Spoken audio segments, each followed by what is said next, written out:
Reino dos céus, reino dos céus. A Igreja das Águias.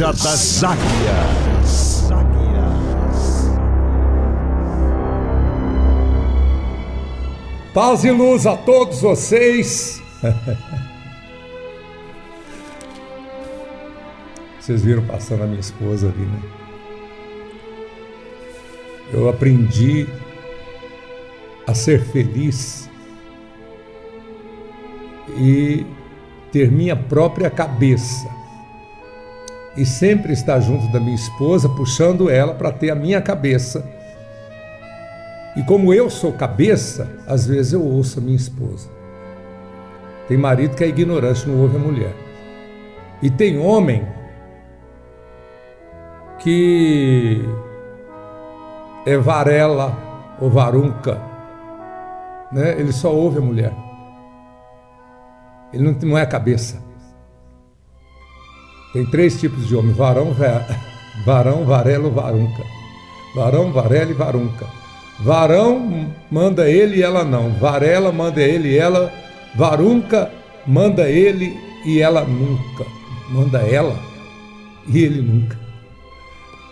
Ah, mas isso é brincadeira. Na verdade, quem manda mesmo é o Espírito Santo, não é? Vamos falar com Deus? Tem gente aí preocupado. Quem será que manda lá em casa? Ensinar uma coisa para você. Quem manda, na verdade, são os nossos joelhos, nossas orações, nossa comunhão com Deus, a nossa vida com Deus. É que faz toda a diferença. Na nossa casa, na nossa vida, nas nossas decisões. Tem pessoas que estão em cima do altar e não oram. Lascou. Estão dentro da igreja e não oram, não buscam a Deus, não levam o reino para dentro de casa. Elas estão no reino, mas o reino não está nelas. Triste isso, viu? Burrice. Eu tenho que estar no reino, mas o reino tem que estar dentro de mim. E não adianta você falar que o reino está dentro de você se você estiver fora do reino. Mentira. Mentira. O reino só está dentro de você se você estiver dentro do reino. Já pensou? Não, o reino dos céus está dentro de mim. Eu posso estar nas trevas. Não pode não. Se você estiver nas trevas, Jesus não vai com você nas trevas. Você pode passar até no vale da sombra e da morte, ele vai com você para te livrar. Mas se você vai procurar o caminho do pecado, da rebeldia, da desobediência, você se torna filho da desobediência e Deus não vai com você, ainda que alguém grite: vai com Deus! Vai nada.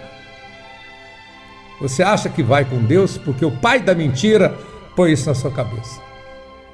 Mas Deus não vai com você. Israel ganhou várias batalhas, porque a arca estava na frente, a arca da aliança. Mas houve uma vez que Israel botou a arca da aliança na frente, mas Israel estava em rebeldia com Deus. E o inimigo tomou a arca. E Israel perdeu a batalha. A arca é a palavra de Deus.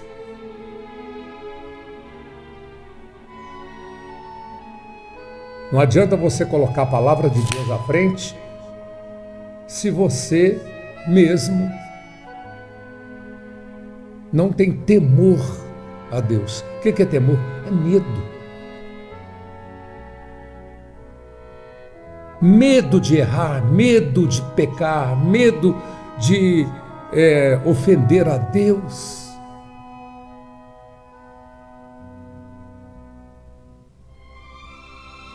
Sério, né? Abra sua Bíblia em 2 Samuel 7. A aliança do Senhor com Davi. Eu vou esperar. Porque uma canetinha faz toda a diferença para gente que ama a Bíblia, anda com a Bíblia, tem orgulho de estar com a palavra de Deus, de servir a Deus. E todo pregador tem que dar tempo ao irmão. Aprenda isso, viu?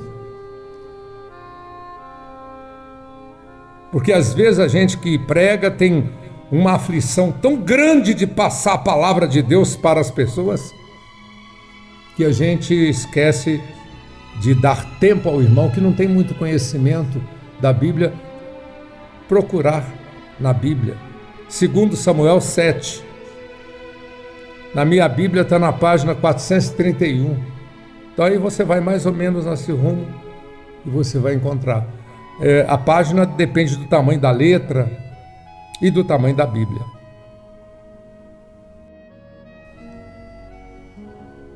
E com a canetinha na mão, né? Para marcar os versículos interessantes. Davi sempre foi cercado por um profeta, por isso que ele tinha sucesso.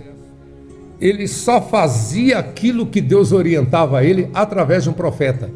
É importante você entender que o profeta foi estabelecido por Deus.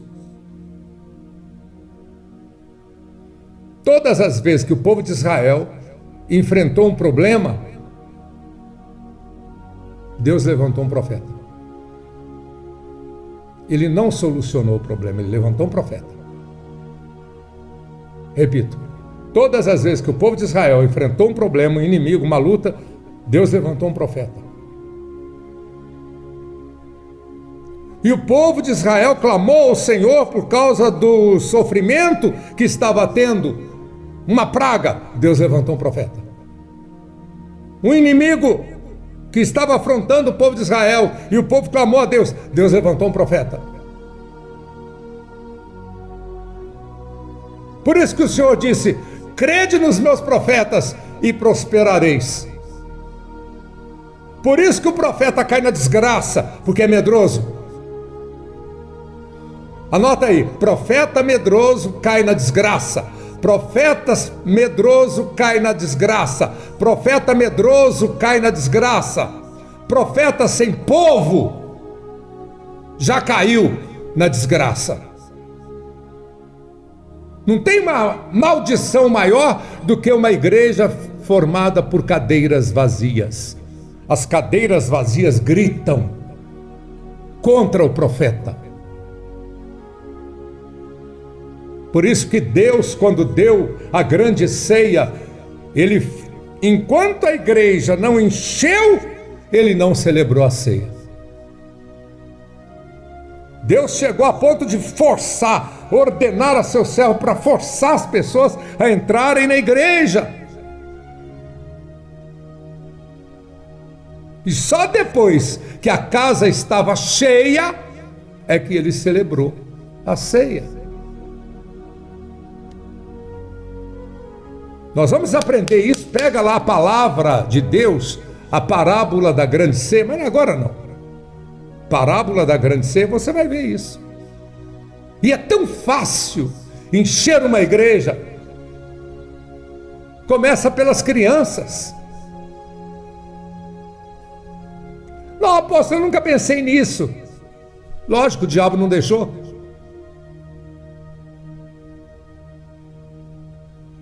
Quem é que impede uma criança de procurar por Jesus? Porque a criança ela já nasce para procurar pela igreja, porque delas é o reino dos céus. Criança de cara ela já quer ir para o reino dos céus. Ela já quer ir para a igreja. Quem é que impede? São os discípulos. Os que dizem ser discípulos, que impedem as crianças de ir para o reino dos céus. Por isso que a vovó que não leva a criança para a igreja, ela vai para o inferno. O vovô que não leva a criança para a igreja vai para o inferno. O pai e a mãe que não leva a criança para a igreja vai para o inferno. O pastor que não busca na rua as crianças para a igreja vai para o inferno. O jovem que não ganha as crianças para Jesus vai para o inferno. Por quê? Porque as crianças, quando elas nascem da mãe, elas não vêm da barriga e nem vêm do sêmen do pai, elas vêm do céu. Muitas vezes você olha para mim, tem pessoas que a primeira vez que me vê falam: nossa, parece que eu conheço o apóstolo tem muito tempo, como eu gostei dele. Nossa, às vezes a pessoa está me vendo a primeira vez, eu vi isso lá em São Paulo, primeira vez que a mulher foi, ela ficou encantada comigo e falou: nossa, eu gostei muito do apóstolo, parece que eu conheço ele há muitos anos. Claro, antes dela nascer, do pai e da mãe dela, nós estávamos juntos lá em cima. Quando nós nascemos do nosso pai, que deu o sêmen, e da nossa mãe, que engravidou, nós viemos do céu. Por isso que a gente é louco para ir para o céu, porque nós estávamos lá e nós sabemos a alegria que é, a felicidade que é, o gozo que é estar no céu. Entenda isso. Entenda isso. Que você vai ser profeta de multidões e não um ridículo pastor de cadeiras. Ridículo pastor de cadeiras. E é tão ridículo que tem uns que ainda posta nas redes sociais ele pregando para cadeiras e anunciando que ele não é profeta verdadeiro, que ele não é profeta verdadeiro, que ele não é profeta para pessoas, para gentes, para multidões, e sim para objetos que não raciocinam. Cadeira não pensa, cadeira não vai para o céu, cadeira não serve a Jesus, cadeira é um móvel. Não, apóstolo, o senhor está falando a verdade e a verdade dói. Ô irmão, você quer filho da mentira? Você quer servir seu pai? É o diabo. Ele é que é o pai da mentira e você é o filho dele. Vamos falar a verdade, irmão? Vamos? Nossa, apóstolo, o senhor é tão jovem. Só não. Meu espírito é jovem. Meu corpo é jovem. Porque a minha alma é jovem. Porque a minha cabeça é jovem, porque o meu sentimento é jovem, porque o meu vigor é jovem. Mas eu tenho 68 anos.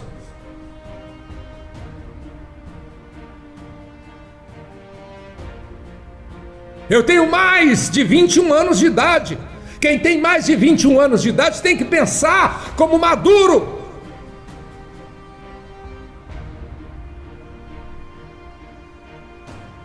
Eu tenho 10 anos de idade, você é um pré-adolescente, você pode pensar já como um jovem, porque sua cabeça é evoluída. E tem jovem de 10 anos de idade que tem mais juízo do que velho de 70. Para com isso, para de acreditar em mentira.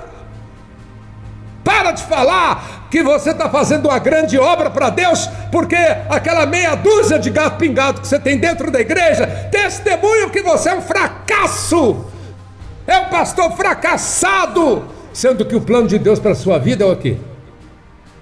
Deus planejou tirar você da desgraça do mundo para você ser um fracassado? Claro que não. Deus planejou tirar você da desgraça do mundo para você ser envergonhado? Claro que não. Mas por que você fracassa? Primeiro, é preguiçoso. Segundo, trabalha errado, porque é desobediente, filho da desobediência.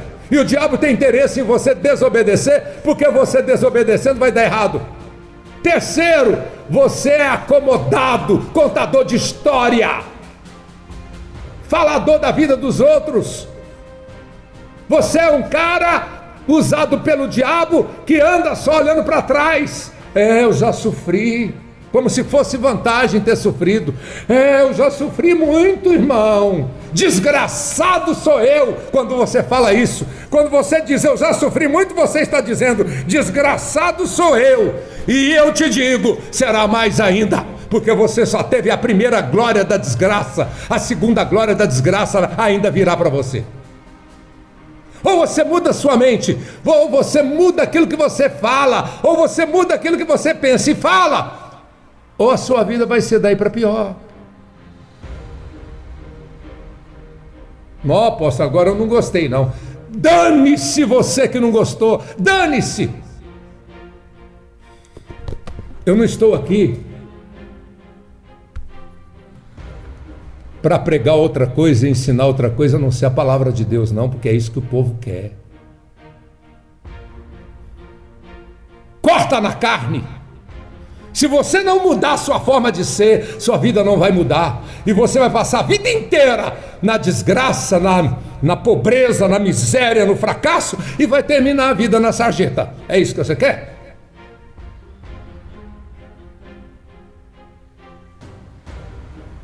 Eu tive um colega meu de seminário, pastor crente, o infeliz, me deu muito conselho para mim não me lançar na obra,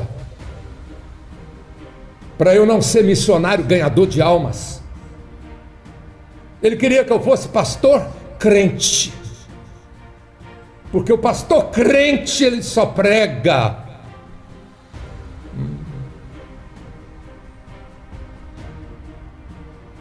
Tem pose. Ah, como eu tenho horror de ter pose.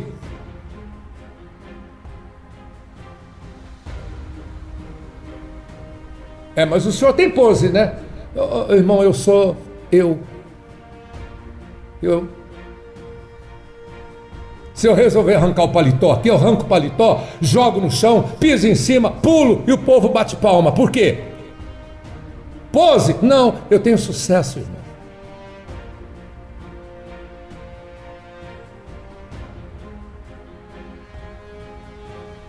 Se você tem sucesso, você tem gente que te aplaude, você tem povo para te ouvir. Se você é um fracassado, desgraçado, o povo não gosta de você, foge de você. A prova disso é que tem pastor que fica um ano na frente da igreja, e aí você pega a foto de um ano atrás e agora tá a mesma coisa.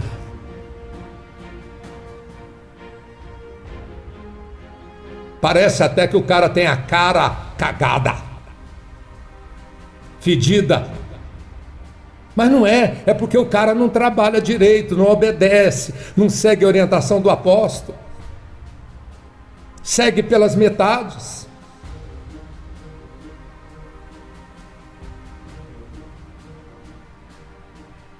Então vamos lá, aliança do Senhor com Davi. Tem uns pastores que a gente ensina eles a serem homens de Deus e eles copiam só a parte da homilia, da pregação. Prego. Teve um rapaz que era pastor do reino, pregava bem pra caramba. E ele queria só pregar. Ele não tinha ovelhas, ele não ia atrás das ovelhas. Ele não evangelizava. Ele não ia à luta, ele pregava. Depois ele foi para a internet, ele descobriu a enganação que é a internet. Aí ele pregava na internet. Tive notícia dele. Acabou aquela vaidade, aquele orgulho, está trabalhando de servente de pedreiro e ainda caído. O que adiantou? O que adiantou? Segundo Samuel 7:1. Sucedeu que, habitando o rei Davi em sua própria casa, preste atenção, né? E sucedeu que, habitando o rei Davi em sua própria casa, tendo-lhe o Senhor dado descanso de todos os seus inimigos em redor,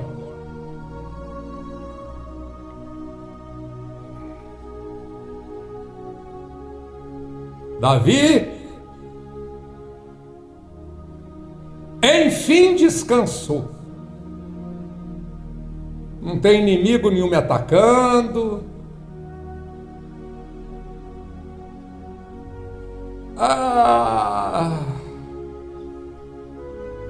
Vida boa, casa bonita, não tem inimigo nenhum me atacando.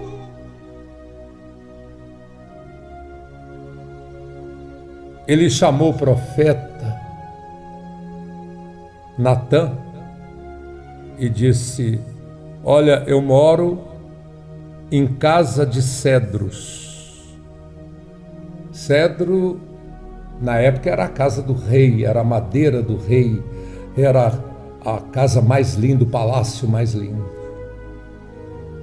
E a arca de Deus, a palavra de Deus, a casa de Deus, se acha numa tenda.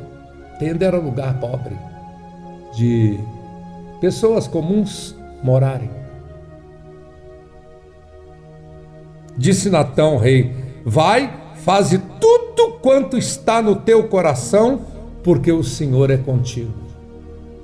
Quando eu penso na casa de Deus, Deus é comigo.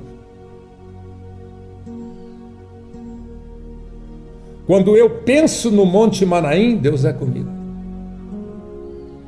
Lá está a glória de Deus. E o incrível é que Davi comprou um monte para a construção da casa de Deus. Quando eu penso no Monte Manaim, Deus é comigo. Quando eu penso na minha casa, Deus está longe de mim. Pensa nisso. Pensa nisso. Quando eu penso na casa de Deus, Deus está comigo. Quando eu penso no Monte Manaim, Deus está comigo. Quando eu penso na minha casa, na minha mulher, nos meus filhos, Deus se afasta de mim. Por quê? Porque quem quer cuidar de mim é Deus. Deus quer cuidar de mim. E Ele quer que eu cuide da casa dele.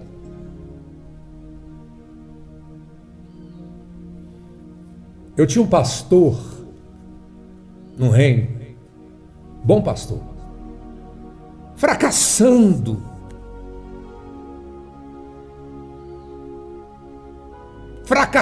no ministério. Eu falei, gente, esse moço, eu gosto dele, é um bom pastor, fracassando no ministério. Por quê? Fui lá.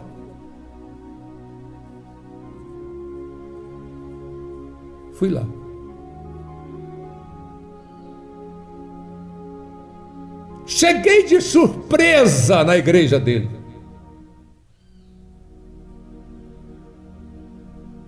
Puxei as irmãs, abracei, antes de encontrar com ele.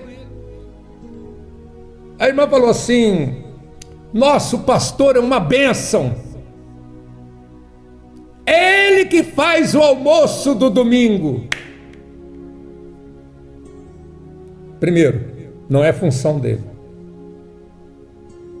Segundo, ele está ocupando um lugar que não é dele. Terceiro, ele está tirando a honra das irmãs de fazer o almoço para ele.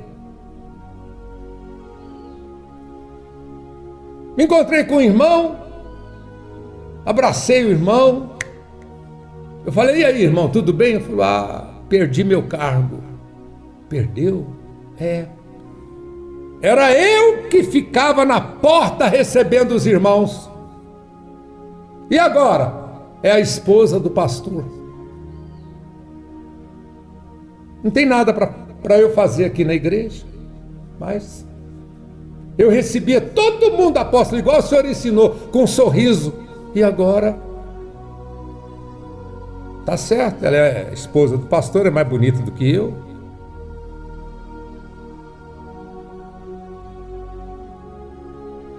Quem abre o louvor? É o pastor. Mas cadê os jovens que cantam? Não, o pastor quis ele fazer o louvor. Ele gosta de cantar. Não falei isso não, mas eu devia ter falado. Por que ele não vai cantar no banheiro, né? Se a igreja é formada por mim, só dá eu fico em casa então.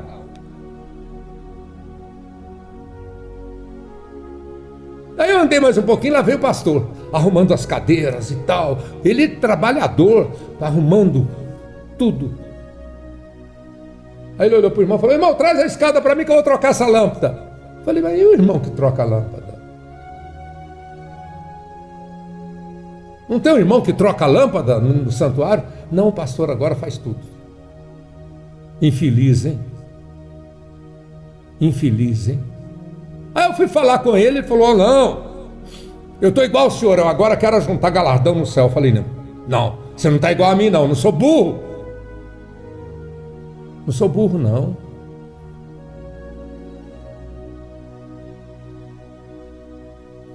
A função de um pastor é sobretudo ser um gestor da igreja, dividir funções. Tem aquele irmão que visita, tem aquela irmã que faz o círculo de oração, tem aquele outro que ensaia os jovens, aquela irmã que ensaia o PAN, tem aquele jovem que ensaia os jovens, a irmã que ensaia as crianças. Pastor, ele faz a gestão. Você já viu orquestra? Não tem um maestro que pega uma batuta, chama batuta aquele pauzinho, tá? Faz assim, ó. Pastor é esse. Se for escola de samba, o maestro da escola de samba não é assim, né? É assim, né? Apóstolo, o senhor entende tudo. A vida me fez entender de tudo, irmão. O perdedor é que não entende de nada, nem dele mesmo. Então o profeta respondeu para Davi, quando ele comunicou para o profeta que ele não estava em paz. Como poderei eu ficar numa casa linda de cedro, se o meu Senhor, se a arca do Senhor, se a minha igreja está mal? Eu ouvi uma coisa da irmã, muito forte. Ela falou: eu estou dando a oferta da tamareira, apóstolo. Não é pela tamareira. Como? Eu estou dando a oferta da tamareira, não é pela tamareira. É por mim. Porque eu amo o Monte Manaim e eu quero ter meu nome no altar da Bíblia. Devia estar escrito lá no altar da Bíblia: no princípio era o verbo, João 1:1. E o verbo era Deus, e o verbo estava com Deus. O verbo é a palavra. Por isso que o primeiro altar da Bíblia, primeiro é a palavra de Deus. Primeiro Deus criou o mundo pela palavra. E ele disse: e haja luz, e houve luz. Então, aonde estava a arca? Na casa de Deus, mas só que não havia a casa de Deus, ela estava na tenda. A cabeça de Davi estava no Monte Manaim. A cabeça de Davi estava no Monte Manaim. Entendeu por que é no Monte Manaim é que nós fechamos a aliança com Deus? Entendeu por que tem que dar uma oferta para fechar a aliança com Deus?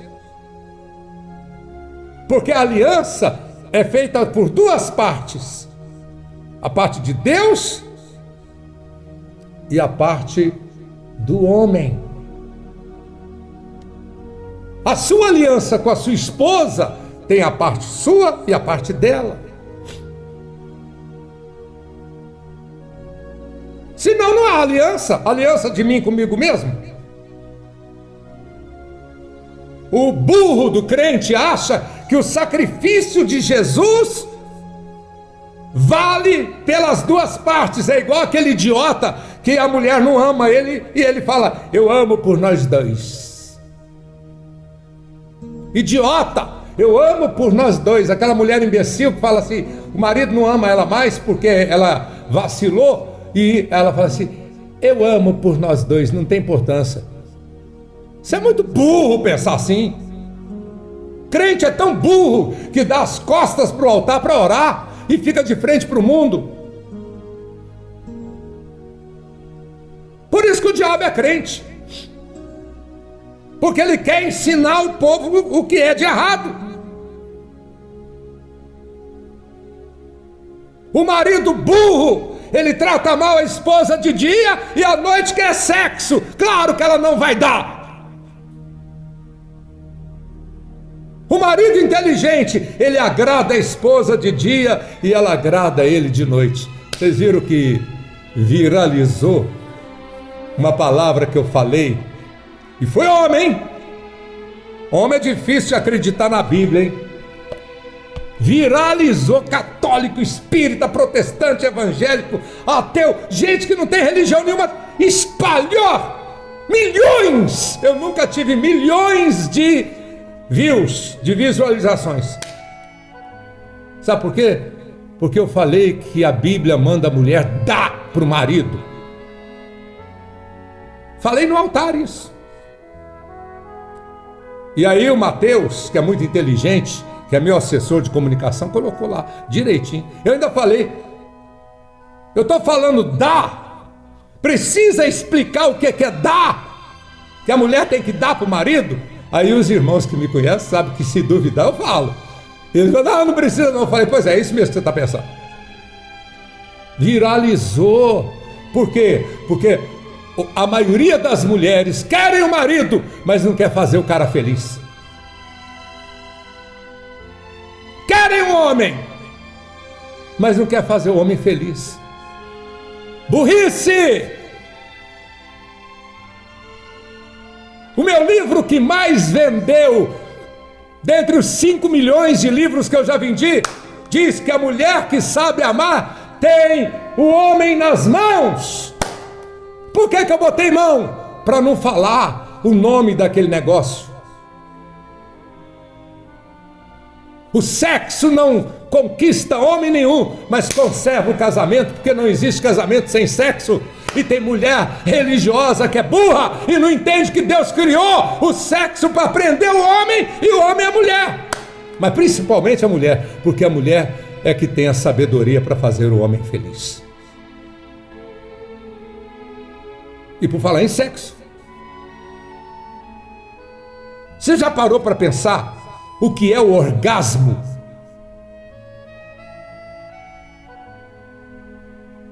O orgasmo sexual é a produção de vida, não é? É a reprodução do homem, tá? E o prazer? E o prazer que o homem tem na hora? Pare e pense. De onde vem aquele prazer que a mulher nunca vai sentir? Eu não sei o que é menstruar, eu não sei o que é ter filho, nunca engravidei. Como a mulher nunca vai saber o que é o prazer sexual do homem na hora que ele está ejaculando.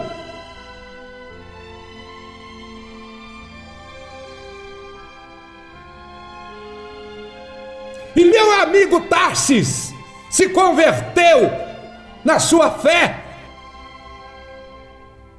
e me contou isso. Ele disse, eu não acreditava em Deus, até que um dia eu parei para pensar que se não tivesse uma força divina que desse ao homem um prazer que nada no mundo se compara, mecanicamente o homem não teria esse prazer, a não ser por uma ação divina, aonde a mulher satisfaz o desejo dela vendo o homem feliz. Mas está na Bíblia. Então é muito importante você entender que a aliança aliança de Deus com o homem se parece muito com a aliança do homem com a mulher. Ou seja, Deus faz a aliança com o homem através do dar da igreja, do doar da igreja, do sacrifício da igreja, do amor da igreja como noiva do Cordeiro.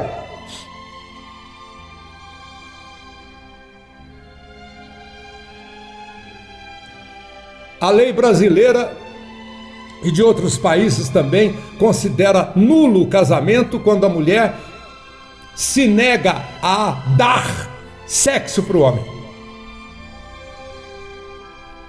Mas a Bíblia diz que uma pessoa, quando se nega a sacrificar para Jesus, que sacrificou pela esposa, a igreja, essa pessoa é desligada do corpo de Cristo, não é considerada esposa do Cordeiro. Por quê?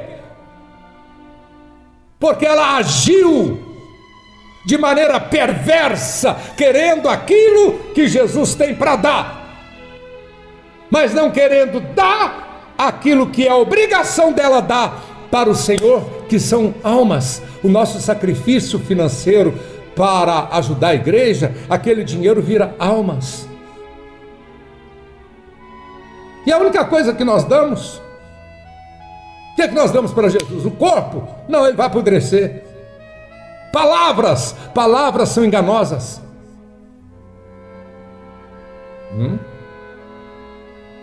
Pensa para você ver. Pensa para você ver.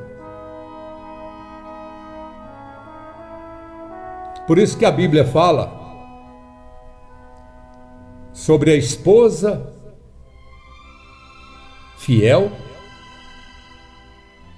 que dá para o marido, porque ser infiel ao marido não é arrumar outro homem. Quando a mulher que entregou o corpo dela para ele no altar, e ele para ela se nega ao marido, ela já está sendo infiel à promessa feita sob juramento perante Deus no altar. Por que ela casou então? Quando uma pessoa que se diz igreja se nega a sacrificar para o seu Senhor, essa pessoa, ela não é igreja, ela é qualquer coisa. Já viu o crente falar? Eu recebo, Senhor, eu recebo, Senhor, eu tomo posse, Senhor, eu tomo posse. Parece até as amantes perversas do mundo cão, que quer tomar do cara o que ele tem em troca de sexo. Vai na igreja para tomar posse do que Jesus tem, para receber o que Jesus tem, mas não faz nada por ele. Mulher ordinária, homem ordinário, que só quer aquilo que a mulher tem para dar e não faz nada por ela, que só quer aquilo que o homem tem para dar e não faz nada por ele, que só quer aquilo que o Senhor tem para dar, mas não faz nada pela obra dele. Então Davi estava preocupado com a igreja, onde estava a arca. Ele não estava preocupado com a casa dele. Pelo contrário, ele disse: Senhor, eu não posso estar feliz nesta casa de cedro, nessa mansão de cedro, se a tua casa não existe e a tua arca está numa tenda.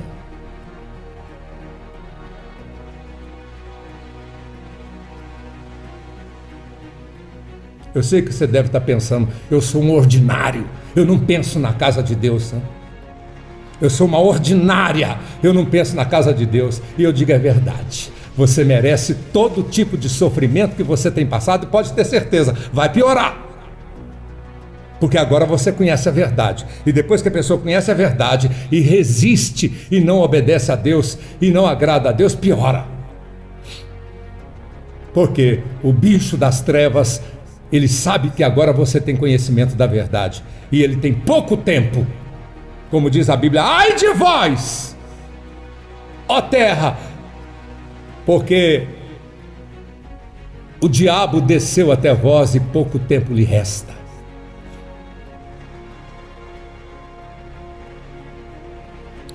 Então Natã, o profeta de Deus, versículo 3, disse: vai, faze tudo quanto está no teu coração.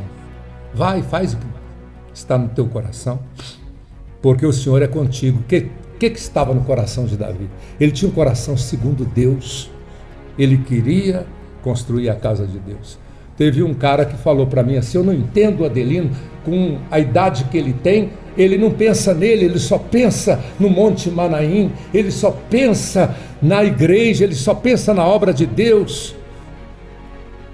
E eu falei para ele, eu não entendo é você, com a idade que você tem, ele tem 40 e poucos anos, você só pensa em você e vive uma vida miseravelmente infeliz. Você não tem nem a mulher dos seus sonhos.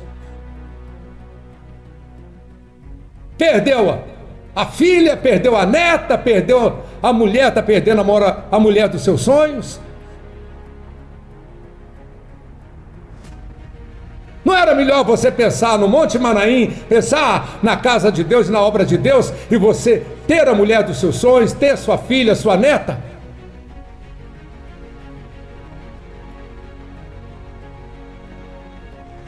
Deus é justo. Se você dá o desprezo para Deus, logicamente você vai colher o que você deu. E Davi sabia disso. Versículo 4: porém naquela mesma noite veio a palavra do Senhor a Natã dizendo: vai e diz ao meu servo Davi, assim diz o Senhor, edificar-me-ás tu uma casa para a minha habitação? Caramba! Davi não tinha falado nada com Deus, ele falou, foi com profeta. Quando você fala com profeta, Deus ouve.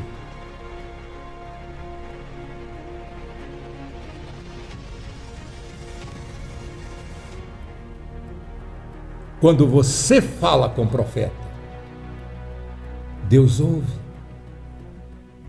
Então o profeta não é somente a boca de Deus, os ouvidos de Deus. E aquilo que você fala com o profeta, ele pode até dizer lá fora, sem dizer que foi você. Porque se ele burlar, quebrar o juramento de sigilo, de ouvir e não falar aquilo que ouviu, se ele quebrar isso, ele está lascado, ele está na mão do diabo, na mão do inimigo. Porque o profeta, ele tem que ser a boca de Deus e os ouvidos de Deus.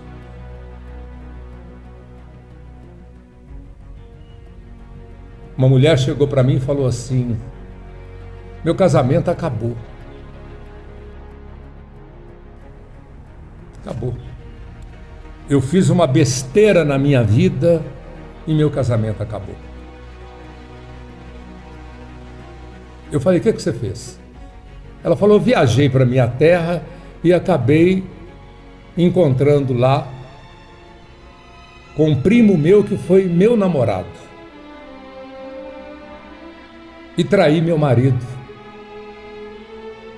Nós trocamos beijos e abraços. Não rolou sexo, mas eu traí.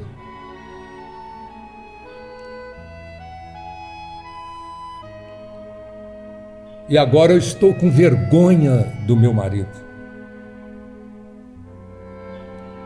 Eu falei: eu vou orar e vou passar para a senhora uma orientação. Guarda isso com a senhora. Mas a primeira coisa que a senhora vai fazer é pedir perdão a Deus. A senhora errou feio. A senhora é uma adúltera.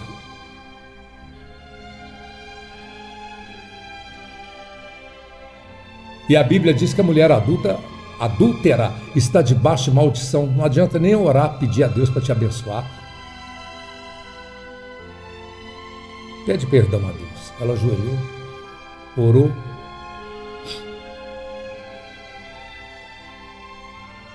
E eu perguntei para ela: a senhora sentiu que Deus te perdoou? Ela chorou muito. Falou: senti.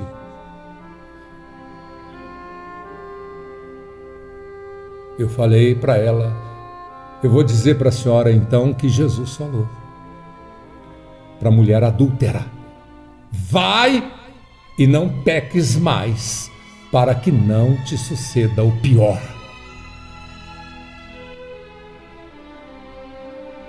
O que seria o pior? Câncer?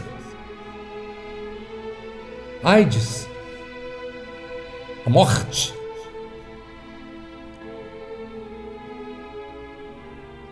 Ela saiu e foi embora. Procurou um pastor crente.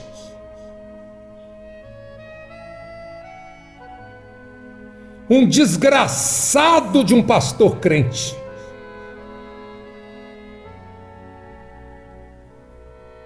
E o pastor crente falou: olha, para Deus te perdoar, tem que chamar seu marido aqui e contar para ele, para haver perdão.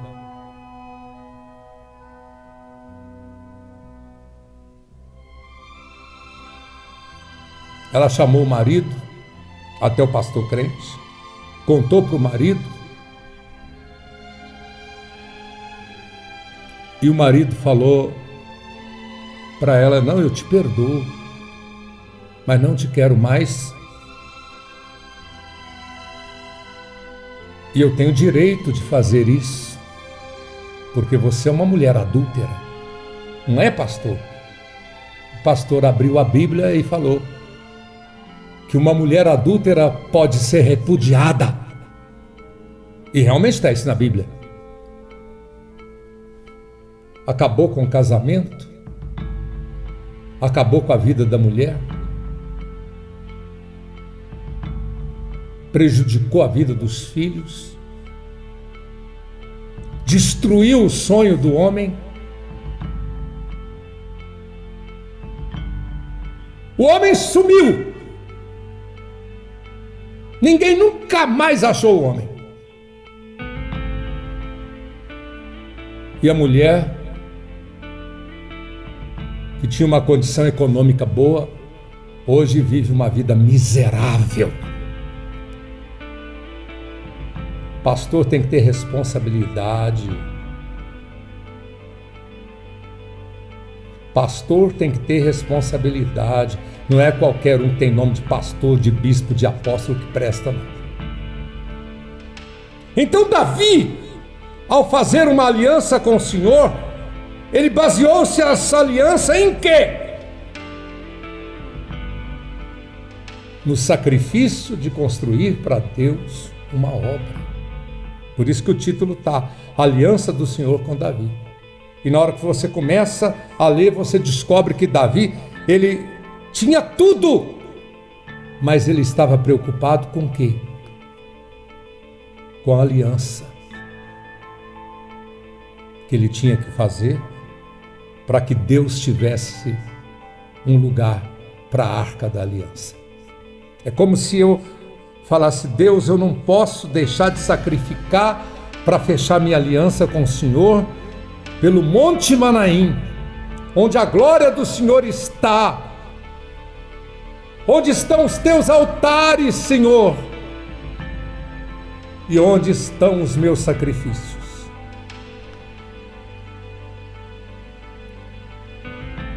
Feche os seus olhos. A Bíblia diz que a aliança tem que ser renovada para não ficar velha, porque senão ela fica velha e perde-se. Aí em Hebreus. Mas sobre isso eu vou falar posteriormente. Eu quero orar por você. Mais do que minhas palavras, eu peço que o Espírito da revelação venha sobre a tua vida. Senhor, meu Deus e meu Pai, apresenta a vida dessa irmã, deste irmão, deste teu filho, desta tua filha. E peço ao Senhor que o Espírito da revelação venha sobre a vida de cada um, a mente de cada um, e que a tua palavra venha a ser revelada a tua aliança venha a ser cravada no coração desta pessoa. A importância dela fazer o que Davi fez, Senhor, de se preocupar, de ter a mente ligada na tua obra, na tua casa, no monte.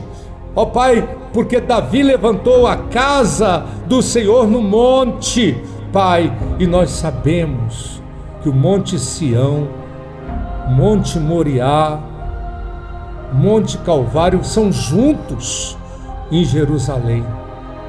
Ó Pai, que o teu nome seja glorificado, Pai, pela nossa vida, pela nossa visão, pela nossa revelação que vem do céu, e que o Senhor abençoe rica e abundantemente cada um de nós, abrindo nossa cabeça, abrindo a nossa mente para entender os mistérios do reino dos céus revelados pelo teu Espírito.